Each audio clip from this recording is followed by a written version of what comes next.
Hi, I'm Lauren Goble, Georgia Farm Bureau's Ag in the Classroom Coordinator, and I am super excited to be up here in Northeast Georgia in Hart County with Brian Fleming with PTL Ag.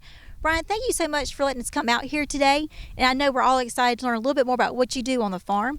And so the first thing I want to know is, what else do you grow on your farm besides soybeans? Thank you, Lauren. Thanks for having me. In a normal year, me and my dad and the guy that works for us, a very close friend, we grow soybeans, corn, grain sorghum or milo, wheat, oats, black oats. We grow a little bit of everything year round. So Brian, we want to know a little bit more about soybeans. I know there's a big process into it, and there's certain times that you have to plant and harvest. So will you start by telling us when you plant the soybeans and what all you do to get those in the ground? Yes, we normally start planting sometime in the early to middle of May, and it runs all the way through probably the first week of July that we're actually planting. The earlier beans we plant most of the time on 30-inch rows, and we plant them on 30-inch rows because they normally don't go through the exact same weather as a crop planted behind wheat or oats or something like that. So we plant them on a little bit wider row. In the field we're actually in right now, I don't know if the camera can get it, but it's on 30-inch rows. So it's a wider spacing, less seed per foot, so it's got more room to grow. And as the year goes on, we change over to 15-inch rows and plant them a little bit closer together, a little bit more seed, because that's going to go through the real hot part of the summer and dry spells when it gets hot in by August and stuff, and they're going to be smaller. So you put a little bit more seed out and stuff like that. So when it gets time to harvest, I'm assuming you use a combine. You mentioned that earlier. And how many rows can your combine harvest at one time? We actually run two combines. We run one big combine. It's John Deere with a 30-foot header. So what we do is come through with a 30-foot head and harvest it. And we have another smaller combine that runs an 18-foot header.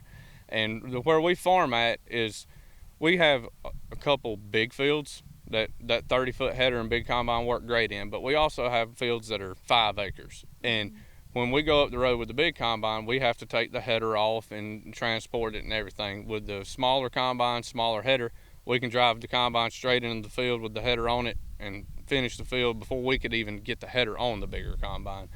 So, but on that, we have a 30-foot head and an 18-foot head.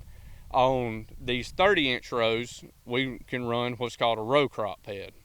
And that row crop head actually goes down each individual row and just harvests the row, as to where a 30-foot header, it's going to cut 30 foot no matter where it's at. And on the row crop heads, we have an 8-row and a 6-row row crop head. But normally we don't run those in soybeans unless the beans are really short. If for some reason they get stunted by a drought or anything like that, we run a row crop head because it actually picks the beans up better and you don't lose as much off the actual header itself.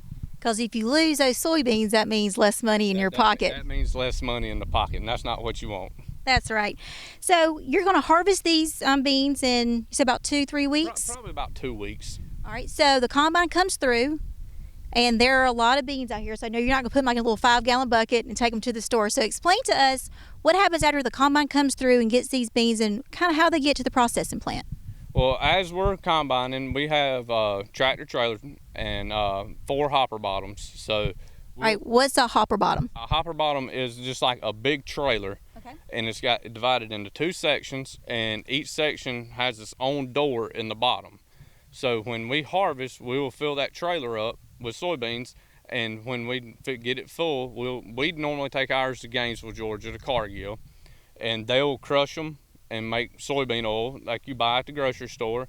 They'll take the mill and feed chickens and stuff like that. So they do so many things with soybeans you wouldn't imagine. I mean, you just go to the grocery store and pick up a box of anything and look on the back, and I'm guaranteeing you it's probably got some type of soybean in it, either oil or meal. So we fill those hoppers up, and when we take them, you pull up on a big pit. It's just a big hole in the ground, and you open those doors, and all the soybeans come straight out of the trailer into the ground, and they auger them into a grain bin, a storage facility. So after you've come in and you've combined all the soybeans and you got them ready to go, about how many loads do y'all take to Gainesville in a normal year? On a normal year, and it depends, like you said, it varies from year to year depending on the yield of the beans, probably somewhere in a 30 range. Well, Brian, we are very thankful that you let us come out here today and see your soybean farm. And I think the kids will be interested to know about how many items have soybeans. So when you do go to that grocery store, look at the back of your box and see what ingredients are on there. And if you see anything with the word soy, Brian and a lot of other farmers across our country are growing those soybeans to make the foods that we enjoy every day. And Brian, thank you so much for what you do to provide food for us. We know it's not an easy job, and we just really appreciate what you do to keep us fed. Thank you very much, and I appreciate everything that everybody does to support us. Yes, so we always love our farmers. So if you see one, make sure you thank them and join us next time when we're on another virtual field trip. Hey y'all, I hope you enjoyed the interview I did with Brian Fleming at PTL Ag. I know I did, and I also know that I learned a lot of new things about soybeans. Something else I learned about soybeans when I left was that the first soybeans were planted in Savannah, Georgia in 1765. Today in Georgia, there are over 160,000 acres of soybeans planted every year. One of the things Brian also told us is a lot of the foods and products we use have soy in them. So when I got home yesterday, I went straight to my pantry and looked at the different foods that we have in there. Take a look behind me. Do you recognize any of these foods? I bet you do. And I bet you'll be surprised just like I was to find out that Fruit Loops have soybeans in them. Even Oreo cookies have soy in them. One fun thing you can do today when you get home is ask your mom or dad for you to go in the pantry and look to see how many foods you have in there list soy as an ingredient. I think you'll be as surprised as I was. Now I bet you're wondering, why is this cute puppy dog in my lap? This is Annabelle, and I got to thinking, well, if my human food has soy in them, I wonder if her dog food does. Guess what I found out? The dog food that Annabelle loves to eat also has soybeans in them. Isn't that interesting?